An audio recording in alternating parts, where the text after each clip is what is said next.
Hello, everybody. Welcome to today's show. We got some breaking news stories for you today. There's a lot of things that are not adding up. Investigations are happening. People are being caught red-handed. This is pertaining to the Arizona election. We have data that shows that there has been some vote ballot manipulation that has taken place and has taken the election away from Kari Lake and put it in favor of Ruben Gallego. Some places have already called the race, but because the investigations are ongoing, the AP has not called the Senate race for Arizona. We have some Democrats that are literally pushing right now for Biden to resign so that Kamala Harris can be the first black woman president. Fulfilling his promise of him being a transitional president. Literally, we're just days away from Trump being president, and they're throwing out these ideas. The media is now doing what they do best, and that is trying to take and make Trump look as bad as possible with the top issue, immigration. They didn't say anything about Biden and Harris allowing 20 plus million illegals, and they didn't talk enough about all the people that lost their lives because illegals murdered them or did other things. But right now we're in a bad place with the immigration, and it needs to be fixed. They are worried about the cost, wondering how much it's going to cost. They're worried about how it's going to be done, and they're trying to make the deportation look as bad as possible. It's really messed up. But that's why we cover everything that the mainstream media doesn't, to make sure that you see things that are really going on behind the scenes. We're also one House seat closer to the majority, and now the fight is on for who will be the Senate Majority Leader. A lot of people are pushing for Rick Scott, including Elon Musk, for him to be able to take Trump's agenda and to push it through and make things happen. We are finding out that Mitch McConnell pretty much was against Trump the entire time, which sucks, but we got to get these establishment people out and get people that are willing to do the job. But it's good that he's retired, so it's time for new leadership. We have a new video from Trump that he's released pertaining to a 10-point plan to help rebuild America and get us back on track. Just want to say thank you so much to everybody that's watching. If you're not subscribed, please hit that subscribe button and join the True Life News fam. And thank you so much for all of our members of the channel already kicking butt in the chat. Let's go. And thank you so much. Remember, if you want to join, the link is in the description to join. And thank you so much to everybody that blesses this channel with a super chat donation. We're going to be making a donation to help those that don't normally aren't able to afford a Thanksgiving, the homeless, in the next coming weeks. And we appreciate all your support. Our channel is more than just reporting the news. We want to bring good. So we have breaking news over what J.D. Vance is saying is going to happen over this whole immigration thing. Check it out. Trump's main campaign platforms, one of the main things that he talks about, and of course, I think he learned in some ways the hard way during his first 4 years in office, is the president recognizes that if you have people in your government who you tell to do something and they disobey you, that's not like checks and balances. They're part of your government. The check and balance is the House, the Senate, the judiciary, exactly. Right? If the people in your own government aren't obeying you, you have got to get rid of them and replace them with people who are responsive to what the president is trying to do. If you don't have that, you don't have a real democratic accountability. You've got to be a nut cutter because that's the system at stake. That's right. That's democratic control. How do voters have any control over their government if the people they elect have no control? That's exactly right, man. And again, it's we have to sort of remind ourselves that it's real people who suffer because of this, right?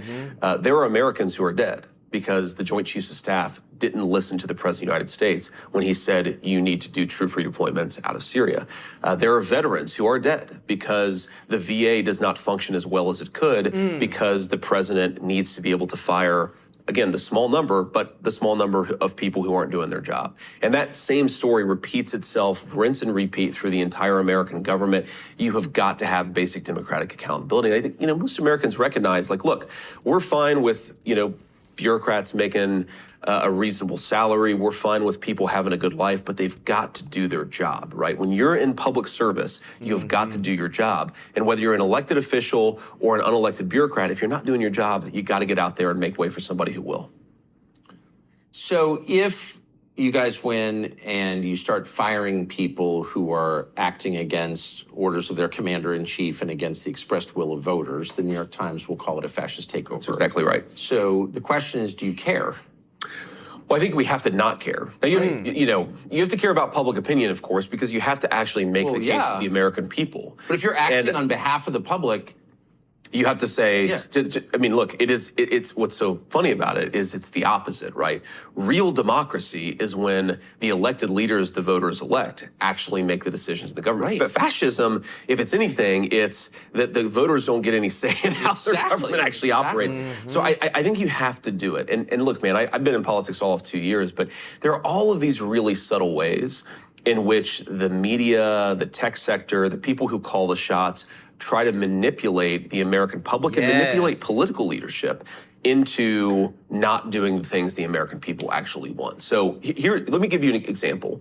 Mark this down. I guarantee in 18 months or so, we're going to have, this is going to be prophetic. Right here, y'all. So right now, according to public opinion polling, 65% of Americans, give or take, support mass deportations, meaning 25 million people here, you've got to send some of them back to where they came from, okay? That's a common sense issue. 2/3 of Americans, give or take, support it. In 18 months, there will be media stories and there will be public opinion polls to back it up that actually Americans do not support mass deportations, that Donald Trump is doing all of these terrible things and he has to stop. It's inhumane, it's evil, and the American public don't support it. The same people who put those public opinion polls together are the same people who say, for example, that Donald Trump was going to lose Wisconsin by 17 points. Remember that? 3 days before the 2020 election, Donald Trump was supposed to lose Wisconsin by 17 points. And set to the side all of the debates about what happened in 2020, Wisconsin was basically a tied election. So these guys use public polls, they use the media, not even just to manipulate public opinion, but to manipulate our leadership about what public opinion actually says. So how does that happen? So those polls are fake, is what you're saying? Oh, absolutely, they're fake. They're absolutely fake. I'm telling you this, that if we're not hearing the truth come out like never before, we are really seeing a lot that's happening. So right now, I'm going to give you an update because, again, too, this is so important. We've won the presidency. We've won the Senate big time. But now we're looking at what's going to happen with the House of Representatives. So Senate 53-46, the House we're 213-203. We just need 5 more seats for the majority, and then that way Trump can be able to fulfill his agenda. So you can see we're ever so close. And there's just a lot of things happening right now that's really bothering me with the Arizona election. So this is the facts. I love it because we show you things that you're not going to see on mainstream media. So Trump won Arizona by 6 points. Gallego, the Democrat, had 127,000 more votes than there are registered Democrats in Arizona. So I want us to really hone that in. How do you get over 100,000 more votes of Democrats than the actual registered Democrats there in Arizona? Lake had 200,000 fewer votes than there are registered Republicans in Arizona. Gallego received more votes than Kamala Harris did in Arizona. So just painting the picture, you go up to the polling, you want Kamala Harris, you know what's the next one down? It's the Senate. You're going to probably pick, if you're Democrat, you're going to pick the Democrat. And then if you're Republican, you're probably going to pick the Republican senator. Well, Kari Lake received 140,000 fewer votes right here than Donald Trump did in Arizona. All this stuff is coming out. All these things of what has actually happened, from the beginning to the end, there's stories breaking that the votes have been manipulated. And we're going to report on this as soon as all the court cases and them start, because remember, they're going to lie about a lot of things. Remember this? The New York Times. Trump's false claim about the federal response to Hurricane Helene.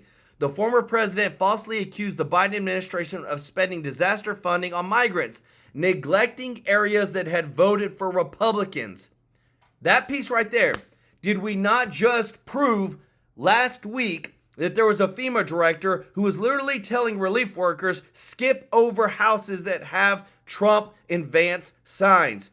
They knew it. Trump's people on the ground knew it was happening. The New York Times, one of the biggest news outlets out there, they called this is a lie. But I promise you this, you think they're going to retract that? Not at all. It happened. We proved it. This is why we have to make sure where we get our news from, we show the facts, we show the receipts.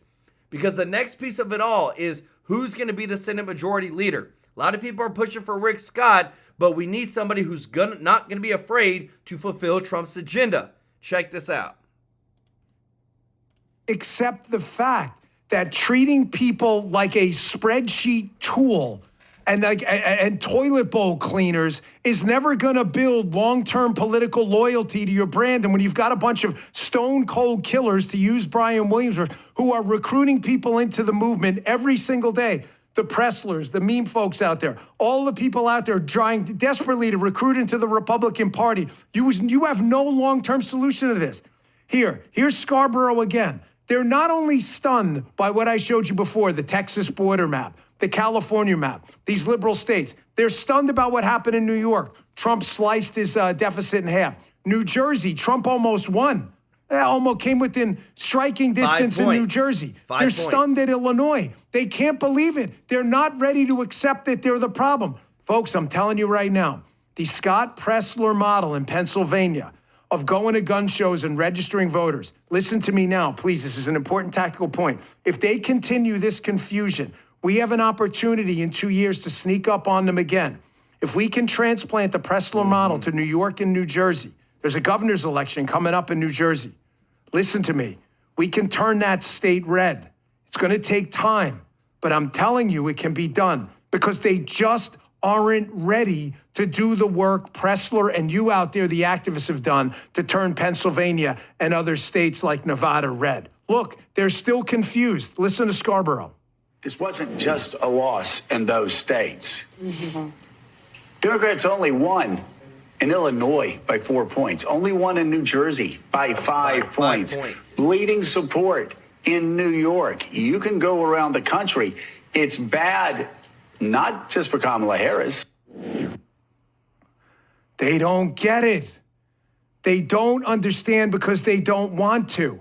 Even attempts to try to understand where you think they're ready to engage in a reckoning, like this clip. I know I have a lot of clips, but I want you to leave for the week so happy that not only we snuck up on them, but we've snuck up on them. We're sitting there in front of their faces like ninjas, and they still don't understand what's going on. It's crazy. Here's Claire McCaskill, a hapless former Democrat senator from Missouri who got smoked by Josh Hawley. Air Claire McCaskill. Look it up. It's kind of hilarious.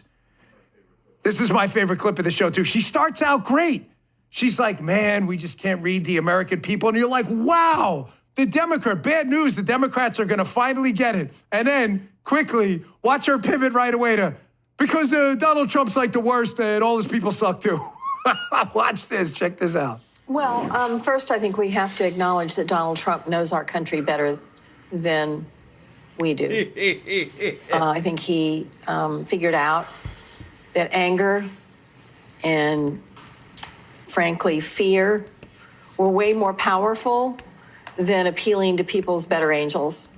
That anger and fear were going to work in this election, whether you're afraid of Mike Heenan, welcome to the fam. Let's go. Y'all show Mike some love in the chat, everybody.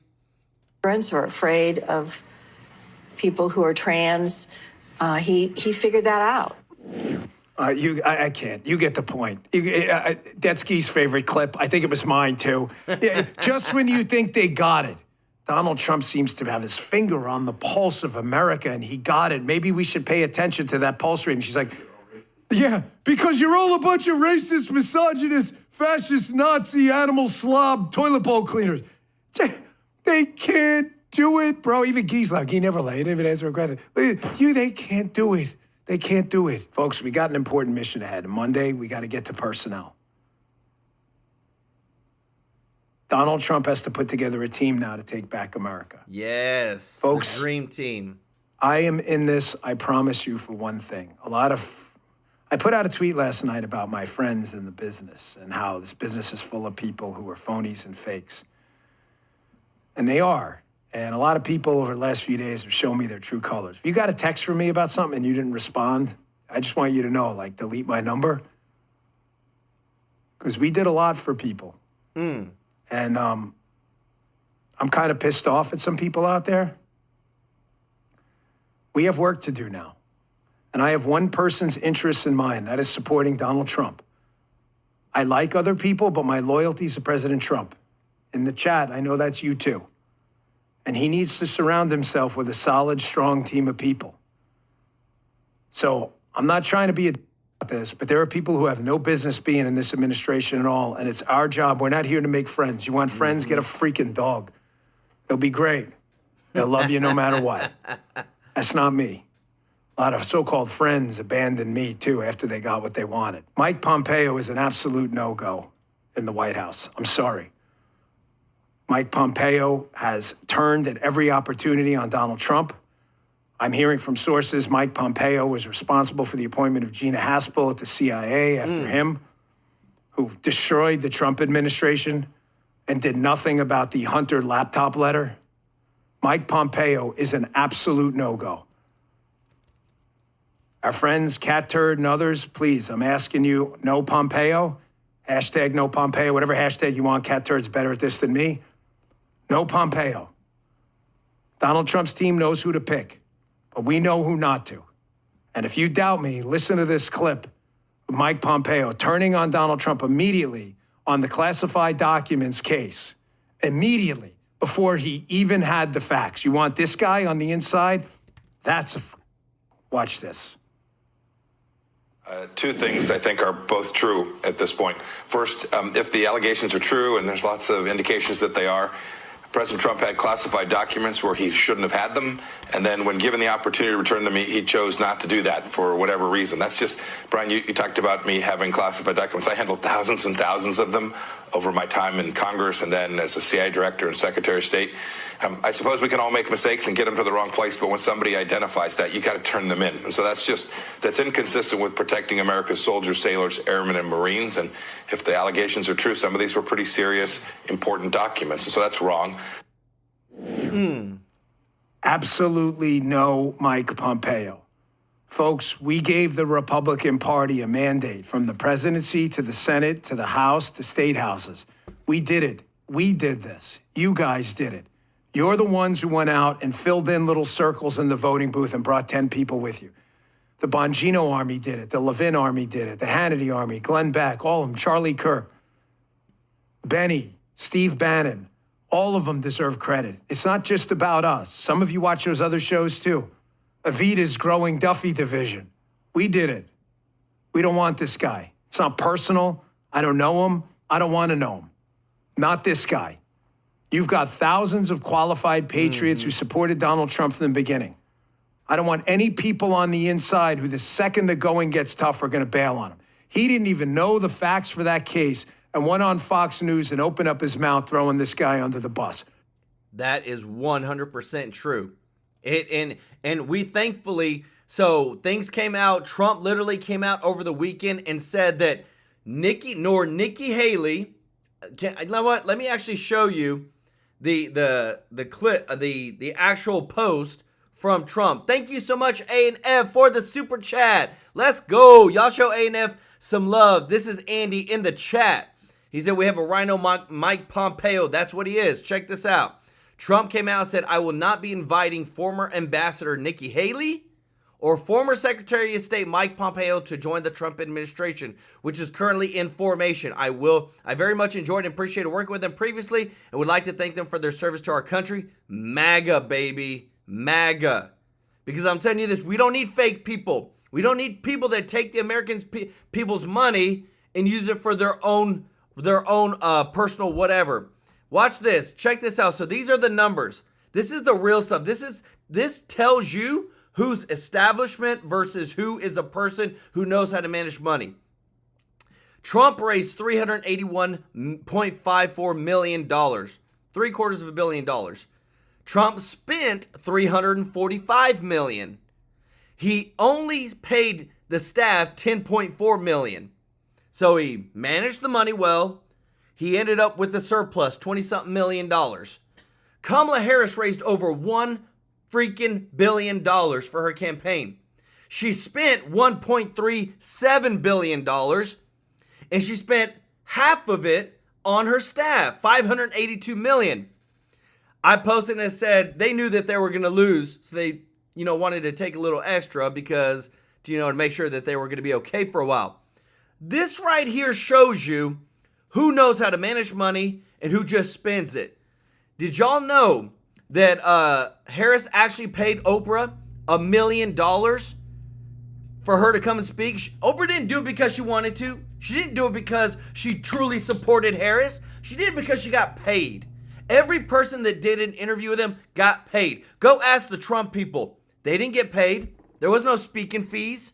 They did it because they love Trump and they love America.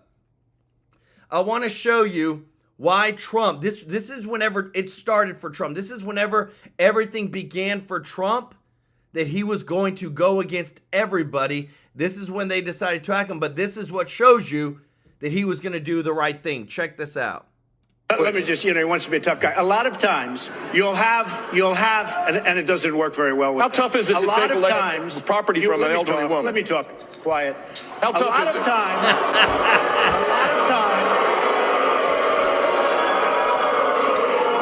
that's all of his donors and special interests out there.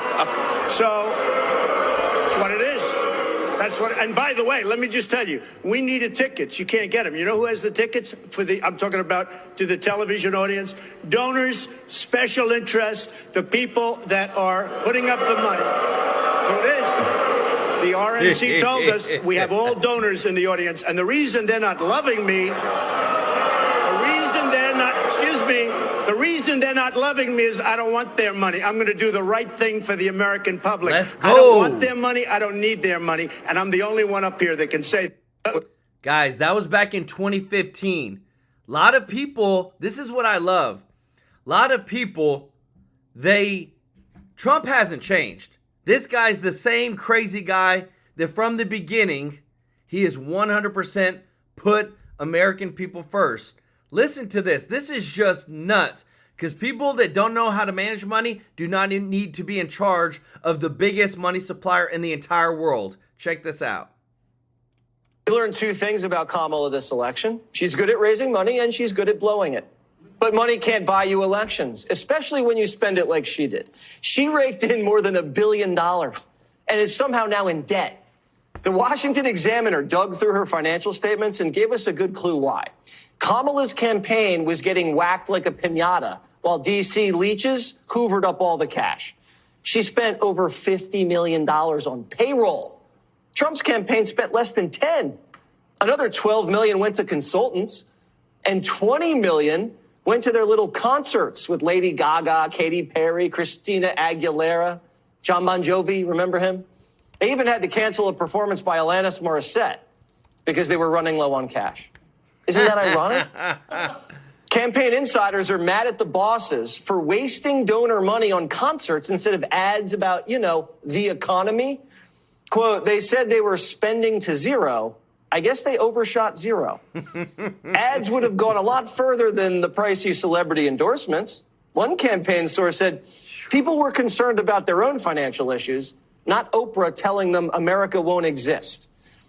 But it worked out nicely for Oprah. She got her friend Kamala to pay her $1 million to interview her in September. $1 million. Golly. Now, if she thought she was saving democracy, she should have done it for free. Kamala scared donors by calling Trump a dictator, got $1 billion, then just gave it to her friends and blew the rest on being a diva. Kamala went on a podcast, remember Call Her Daddy? But she didn't want to go to their studio in LA. So she made the host fly to DC and used campaign cash to build a fake set in a hotel room. She spent more than $100,000 to build it. Wow. That set, see it? 2 chairs, a coffee table, and a bookshelf. That's 6 figures. Now, we looked at the set. We probably could have done it for around $6,000. That's without labor. But where'd the rest of the money go? We don't know. So she's still trying to soak folks for cash. 24 hours after the election, on Wednesday, Democrats got a text from the campaign. Urgent. We need help. Donate now. Help with what? You lost. If this is how she's going to spend her donors' dollars, imagine what she would have done with our taxes. Exactly. I'm telling you, it makes me, when I see that stuff, it's people that they don't care. It's not their money. And because it's not their money, they don't take one thought towards how to actually spend it efficiently. But you take business people. When you're running a business, you're watching where the money goes. You're looking at the P&L. You're making sure that things are done right. So whenever we talk about Trump's dream team, people that have actually gone and created a business, they are the ones that can actually help America move in the right place. Check this out. There is no Democrat running for anything who could fill a hall like this, who could do it 4 times a day for a year. There's not one. There's no Republican in Washington. Could Mitch McConnell fill this hall? I don't think so. Yeah, every boo is deserved if you only knew how deserved those boos were. One of the things that we learned from Donald Trump, one of the many, many things, completely changed my life watching it. One of the many things we learned is that the Republican Party, the leaders of the Republican Party, really despised their own voters.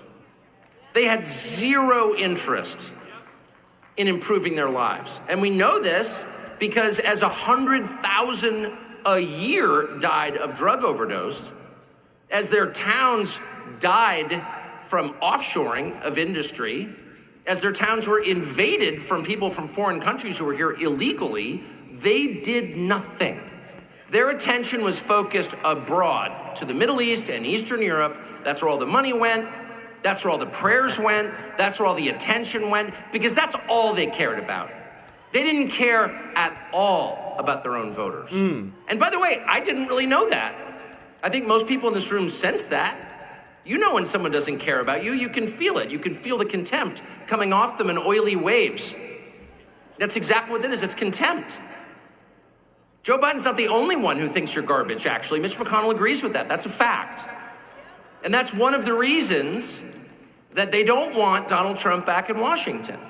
But the main reason they don't want Donald Trump back in Washington is something called disclosure. Do you know what disclosure is? Disclosure means sunlight. Disclosure is the principle that you, as an American citizen, an equity owner of this country, not a renter, not a serf, not a slave, but as a citizen, an owner of this country, a person on whose behalf the government exists. There's no other reason to have the government except to serve you, that you have a right to know what that government is doing with your money in your name. Yes. It's not a privilege that you are granted. If they're in a good mood one day, you can know a little bit more about how John F. Kennedy was murdered in 1963. You have an absolute moral right to know because you own it. And that, I'm telling you, people that are, this is the type of transparency that we need. We need people that aren't afraid to get out there, speak the truth, because everybody's done with all this fakeness. What's new? Thank you so much for the super chat. Let's go. He said, or I don't know, she said, it might be, I don't know. Because I'm better with money than Kamala. Let's go, guys. Appreciate y'all's support. Y'all show what's new some love in the chat, everybody. So this is the leading candidate by a lot of the, you would say, Trump people to lead the Senate. Because remember, you got to have the right leader to make sure that the agenda, things get put on the floor and the agenda is followed thoroughly. Check this out. The Senate, with Senate Republicans getting set to vote this upcoming Wednesday behind closed doors for their majority leader, with a horse race currently underway. Texas Senator John Cornyn, South Dakota Senator John Thune, and Florida Senator Rick Scott all vying for the job as they look to replace Kentucky's Mitch McConnell, who has served as GOP leader since 2007.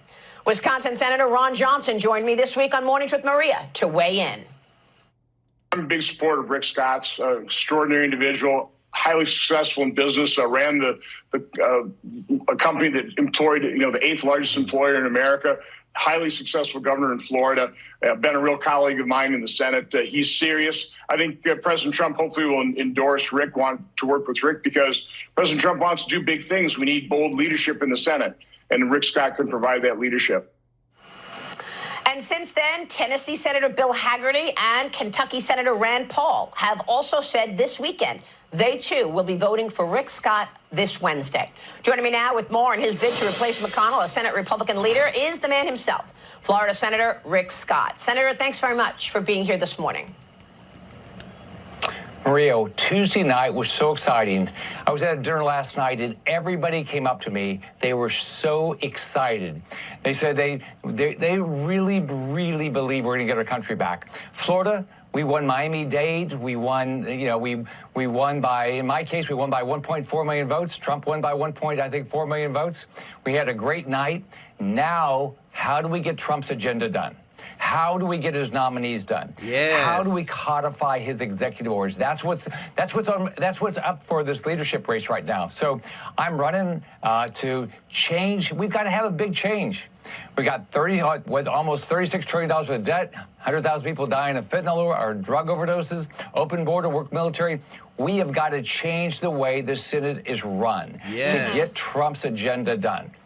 Okay, so this next couple of days are critical for you. I know RFK Jr. also supporting you, along with those senators that we just mentioned. But let's talk about the Senate and what's going to happen on Tuesday night. You will be able to make your case in front of the membership to get this job, and again on Wednesday, right before the vote. Make your case this morning why you believe you should be the majority leader.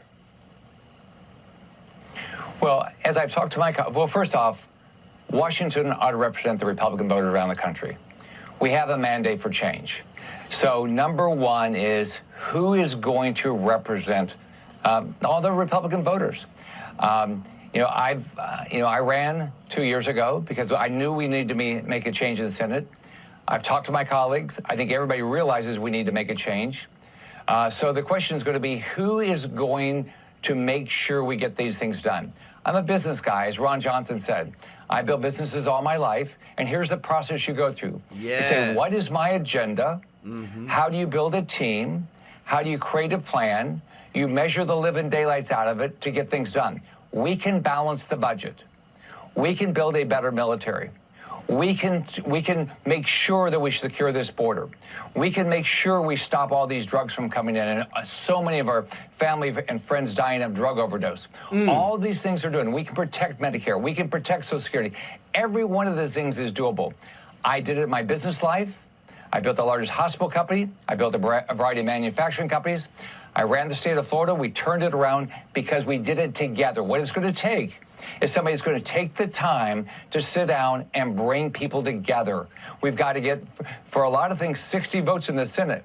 So we've got to have somebody that's going to sit down with Democrats and say, how do we balance a budget? How do we do these things? Okay. That's all I've done. I'm a deal guy. That's what I did all my life. That's right there, guys. Again, when you go back, if you're looking at Trump and who he's picking, who's essentially going to be running a lot of the top positions, it's people that have run businesses, that have hired people, that have run budgets. Because in a business, when you can't, the business ain't doing good, you just go out of business. You don't get a bailout. But with the federal government, all you do is just raise the dang debt, and then you get to spend more.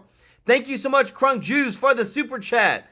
They said the Democrats are not Trump's biggest problem. It has always been the rhinos like Mitch. I 100% agree. But we got a new team coming into place. Y'all show Crunk Juice some love in the chat, everybody. Check this out. Now, obviously, Trump's promised, and you've talked a lot about this, a mass deportation of undocumented immigrants. First of all, do you really think that we're going to see him round up and deport upwards of 11, sometimes he's put the number as high as 20 million people out of the United States? Is that really going to happen? Donald Trump's campaign promise was the largest mass deportation in American history. Okay. And he's going to keep that promise. And I'll tell you, let's just start very pragmatically here. I think most Americans agree with this. You take the number of people who have entered the country just in the last 18 to 24 months. That's millions of undocumented immigrants, illegal migrants, who have really no place in this country. Anybody who's committed a crime.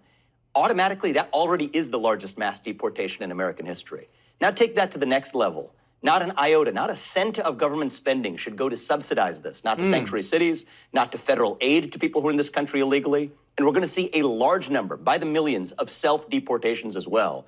And so these are pragmatic places to start that would give us, yes, the largest mass deportation in American history. But fall far short of 11 million or more. We're going to go step by step aggressively. Donald Trump's going to stay true to his campaign pledge, but in a way that respects the dignity of the Americans who are already here. Okay, and I do think it's offensive to use, when we have $34 trillion of national debt, government funds to subsidize this type of illegal migration. That's half the problem. And if any illegal migrant is no longer a customer of the welfare state, you're going to see self-deportations combined with deportations of those who enter. Let me ask you I love it. Because I'm telling you this, right now they're trying to make, now these left-wing medias are trying to make Trump, this deportation bad.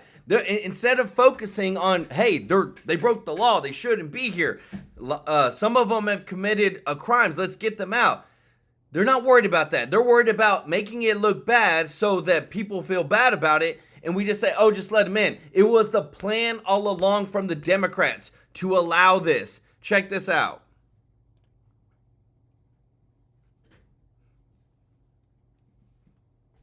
I spoke to the president-elect on the phone 48 hours after his victory and asked him what he believes his mandate is. He told me it's to bring common sense back to the country. As for day one, he told me, I think we have a lot of firsts, and brought up strengthening the border. I pressed him on the price tag of his mass deportation plan, which experts say could be in the billions. He told me, quote, it's not a question of price tag. Really, we have no choice. When people have killed and murdered, they're not staying here. There is no price tag. I spoke to the president. Because again, too, we've already spent, if y'all didn't already know, in 2023, we spent $156 billion on illegal migrant benefits. That's benefits, giving them internet, giving them housing, giving them food stamps, giving them Medicare, giving them all these American benefits. We spent $156 billion. They don't want to talk about that. Now they just want to talk about, well, how much is it going to cost? It's going to cost a heck of a lot less than $156 billion. I can promise you that. But it's just crazy that now the narrative has to change, because I'm telling you this, it was a plan all along for them to bring them in. Look at these Harris won the states that Harris won versus ID requirement. Look at this. All the main states that she won that contributed to her electoral votes, no photo ID, no ID whatsoever. And they think, look at all the states that are turned red. They require some form of ID, or at least a photo ID, proving that you're a citizen. This right here is where we are seeing there's always been voter fraud at some scale or another. There's a lot of crap that's going on in Arizona. There's a lot of manipulation going on, and we need to have free and fair elections. But we can't have those unless we get the right people in office. Because right now, they're trying to interview all the leadership over what's going to happen next. Check this out. I want to move on to immigration. There are a lot of things that you just said that I think aren't totally fact-based. They say that they're for free speech, but there are a lot of things that we know are not happening. I want to. And I'm sorry to interrupt, but they were talking before, and she literally was saying that Republicans want to censor. Can you believe Dana Bash? Republicans want to censor people? You got to be freaking kidding me. This is blowing my mind how many times they blatantly lie, yet they want to say that they're the truthful ones. Mr. Tracy J. Norby, thank you so much for the super chat. Let's go. Said, so don't let Kamala spend more money. They spent over $1 billion on a campaign. They went broke. How can Trump spend $10 million and win the election? He never spent $1 million on J-Lo, millions on other celebs too. That's so true. And thank you so much, Mike Heenan, again for the super chat. Let's go. Please, if you can find out what's going on with Eric Hoyt in Wisconsin. Wisconsinites want to know, like me. I believe he didn't concede. I'll check it out for you. Y'all show Mike and Mr. Norby some love in the chat, everybody. Ask about immigration. Came together. Well, all maybe. Because of the attacks on the First Amendment, on free. This is something our committee spent a bunch of time. We understand that there was censorship. We pointed that out. Let's turn to immigration. Top Trump advisor Stephen Miller says that mass deportations of undocumented immigrants will begin as soon as Donald Trump takes office. I want to play this out for the American people so that they understand what exactly is going to happen. First of all, he takes office. Who's targeted first? Well, he's already said that. People have. Right there, targeted. Not deported, targeted. Trying to make it sound like it's a bad thing. Migrants here who committed crimes, criminal. How are you going to find them? The ones who committed crimes, you go after them. We've had. But I mean, like who actually? Whose daughter was killed. We've had Rachel Morin's family who came in and talked. How are they going to be found? Or is it going to be the military? Is it going to be local law enforcement? 1.3 million migrants have already had their asylum case adjudicated, been in front of a judge, and the judge says, you do not qualify under the law. We're the party of the rule of law. Those 1.3 million, they don't qualify under the law. My question is, how do you get them? They're supposed to be removed. They have a removal order. You start there. You start with the criminals. You start with the people who've already been. I want to understand. So people say, like, let's say one of these people is living in their apartment complex. Is the military going to come in? Is it the local law enforcement? You see how she said military first? She's trying to put pictures and paint pictures in people's minds that they're just going to come in with a SWAT team, guns ablazing, trying and go and just pull people out of their homes. No. Local law enforcement. It's going to be done the right way, in a civil way, but still, they need to be deported because they are not here legal. I believe that there will be like notices served. I don't know, but listen to this. Is it actually physically going to work? The Trump administration, the Department of Homeland Security will work with local law enforcement, and we'll focus on the people who 1.3 million already been in front of a judge and said, no, you're not entitled to stay here. You have to be removed. There's an order there, a court of law. They've had their due process. They've had the whole process play out. So let's move on beyond that population, non-criminals, people who are in the country who are not legal citizens, those who have not committed crimes. We're starting with the criminal element. I know, but after that. 1.3. Well, we'll start there and then go from that point. But again, this was clear in the election. This was one of the top issues. President Trump had the greatest political comeback in history, won 30 states, won all 7 swing states, won the popular vote, won an electoral college landslide. This was one of the big issues. He's told the American people he's going to do it. I'm not disagreeing with that. I'm asking how it's going to work. This is how I believe it'll start. And remember, they told him in his first term, he couldn't do certain things. He got them done. I'm convinced he'll get it done, but I also am convinced he's going to start with the criminal element and the 1.3 million who've already been in front of a judge, and the judge says you have to be removed. Ultimately, will it be 15 to 20 million as he promised on the campaign trail? Well, we will see. What I know is if you send that message, I think that is so good for securing our border, which the country wants. Just the opposite of what the Biden administration did. Biden and Harris administration came in on day one and said, no more building the wall, no more remain in Mexico, and when you get here, you will not be detained, you will be released, and 10 million came in. So the country rightly said, let's put a stop to that, and the place to begin is with the criminal element and the 1.3 million who've already been adjudicated. So the last question I want to ask about this are the dreamers. There are an estimated 3.6 million people who were brought into this country illegally by their parents. They were too young to know the difference. Many of them know no other home but the United States. Do you believe that ultimately they too should be removed? Again, President Trump's going to start where I said. If you're talking about kids, you're talking about young people, the real question is the 200 and some thousand that the Biden-Harris administration allowed in and don't know where these kids are. My question is about the dreamers. That's the real question. The American people spoke clearly on this. Congressman, that's a separate issue. I'm asking about the dreamers because there are a lot of people who know no other home. But you see, they don't. What really bothers me is they'll never say, oh, yeah, those 300,000 plus kids that are missing. Yeah, we need to focus on them. No, let's worry about other people. And they're always trying to complete this stupid agenda that makes me just so irritated because it's never about the truth or the American people. It's always about politics and looking a certain way. Even with this, like, guys, I can't even believe what I'm about to show you. Look at this. Is looking for. That is my question. I'll start with you. Joe Biden's been a phenomenal president. He's lived up to so many of the promises he's made. There's one promise left that he could fulfill, being a transitional figure. He could resign the presidency in the next 30 days, make President of the United States. Whoa. It would absolve him from being able to from having to oversee the January 6th transition, right, of her own defeat.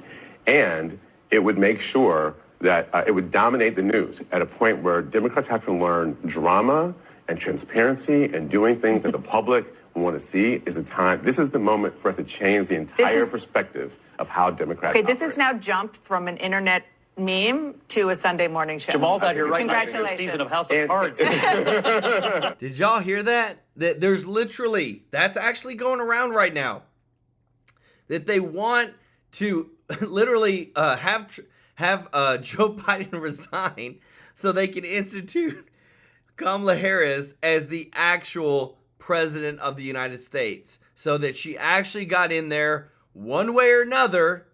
Because again, too, remember, they had a coup against Biden, and they put her in there, didn't have her primaries, then they blamed Biden over it, and it's just so insane, some of the ideas they come up with.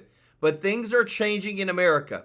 100%. They'll never be the same after this election. Check this out. Well, the whole election cycle, you saw Donald Trump going on podcasts popular with men, attending college football games and campaigning with influencers, giving him an edge with those young male voters. Well, according to our Fox News voter analysis, Trump won with men ages 18 to 44 after they broke for Biden in 2020. Turning Point USA founder Charlie Kirk joins us now. Charlie, thanks for being here. You know, but it's one thing for a candidate to appeal to young men. It's another thing to make sure those young men vote. And I think one of the underlying stories of this election are the efforts of Turning Point USA. Share with us why you think young men turned out for Donald Trump. Well, first, credit to President Trump for actually going to a constituency that should be voting more Republican, but wasn't in previous cycles. President Trump was unafraid to do long-form podcasting. The new standard in American politics is if you cannot sit down for 3 hours uninterrupted with no notes, people are not going to vote for you under the age of 40. That is the new standard. Gone are the days of just the scripted, meet the press type dialogues for 10 minutes. Voters want to see authenticity and depth and understanding of the issues. But also, I did 25 campus stops this last semester, and I saw something happening both with men and women. It's important to note that young women voted 11 points more for Donald Trump versus 2020, according to an NBC exit poll analysis. That is also a pretty amazing story, considering we were told that Kamala Harris was going to have record margins with young women and young voters. So it's really remarkable, Pete. What we've seen is the younger generation has voted the most Republican and conservative since 2004. Young men are the most conservative they've been in nearly 50 years. And President Trump deserves enormous credit for having the wherewithal and the courage to go into communities that otherwise would not traditionally support Republicans. No doubt. Charlie, we're showing images and videos right now of you out on the trail with Turning Point at colleges and universities. But a lot of us have feared for a long time, hey, because of our education system, because of our colleges and universities, we're going to lose generations of young men and women to leftism. Why are they rejecting that and turning toward Trump? Well, there's many reasons. We cannot underestimate how this generation was damaged during COVID. They had prom, graduation, so many friends taken from them. Their whole life was uprooted for a disproportionate response towards a younger generation. They saw on top of that all the excesses of the woke agenda during the summer of 2020. And now they're looking to rebel against that. And they say, wait a second, we weren't told the truth. We were not told the truth about social distancing or the closing of schools, not told the truth about how the virus was going to impact us and the younger generation, and they were starting to fight back. And President Trump also offered a promise to them. You see, the younger generation, they're the first generation since George Washington to have it worse off than their parents. They're the most depressed, suicidal, anxious, least likely to own homes, least likely to get married, least likely to have kids, and they want a future. And President Trump said, you know what? Kamala Harris and Joe Biden, the Democrats broke it. I will fix it because the country was stable just 4 years ago. Enough younger voters were able to hear that message thanks to the work of him going on podcasting, what we did on campuses, social media. I believe it was one of the decisive elements that now made President Trump the soon-to-be 47th president of the United States. For sure. Charlie, you've been doing spade work on college campuses now for over a decade. You've been working on young people, trying to remind them where their rights and freedoms really coming from. This vote for Trump, is this a Trump vote, or is this a young people becoming conservative? Is this something that translates to future candidates, or is it just Donald Trump's unique?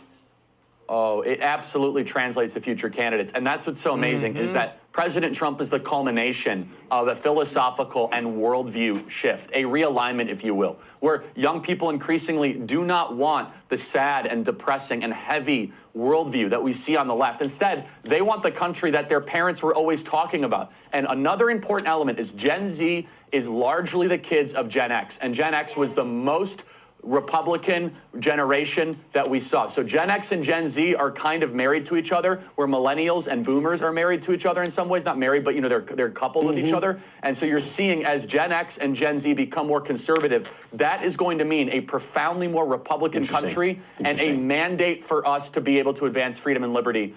Bad news for the Democrats this week. It's really important. Is the history of... I love it, guys. Do you see here, like, what I love is that people are actually understanding. They're getting it. There's still so much work to do. The biggest hurdle, I believe, has been overtaken. But again, too, there's going to be people, like they said, in the Pentagon, there's a lot of leaders and officials that are trying to already figure out ways to stop Donald Trump's agenda. And it's like they were not elected by the American people. They're just bureaucrats, unelected bureaucrats who are still trying to control America through their positions, yet they weren't voted in by we the people. And that's where, again, Trump said we got to have term limits. We cannot have these people who just become career politicians and get paid out. They're like Nancy Pelosi, career politician, never made more than $200,000 in her life, but yet's worth over $200 million. They always talk about her and like insider trading and whatnot, but it's just like mind-blowing just the amount of career politicians that we've seen. Trump wasn't a part of that, and that's where we're getting a new regime, but we got to keep going because there's so much that has to be done. Just want to say thank you to everybody that's watching. If you're not subscribed, smash that subscribe button so I can serve you every day with the top news. And thank you so much to everybody, all of our members of the channel. Y'all are just killing it. I love our chat. We've got the best chat on YouTube. And I just think about, one day we'll be at 1 million plus subscribers, everybody. And we'll remember like all these times when everything happened, 5, 6 years from now, just think like, man, we've been through a lot together. I want to say thank you so much to AF, What's New, Crunk Jews, Mr. Tracy J. Norby, Mike Heenan for the super chats. Y'all show them some love in the chat, everybody. And just want to say thank you to everybody for your support. Me and my family are truly grateful that we get to serve you and do this every single day. We love you all. We thank you so much, everybody in the chat. Y'all are amazing. And we'll see you in the next one. Take care.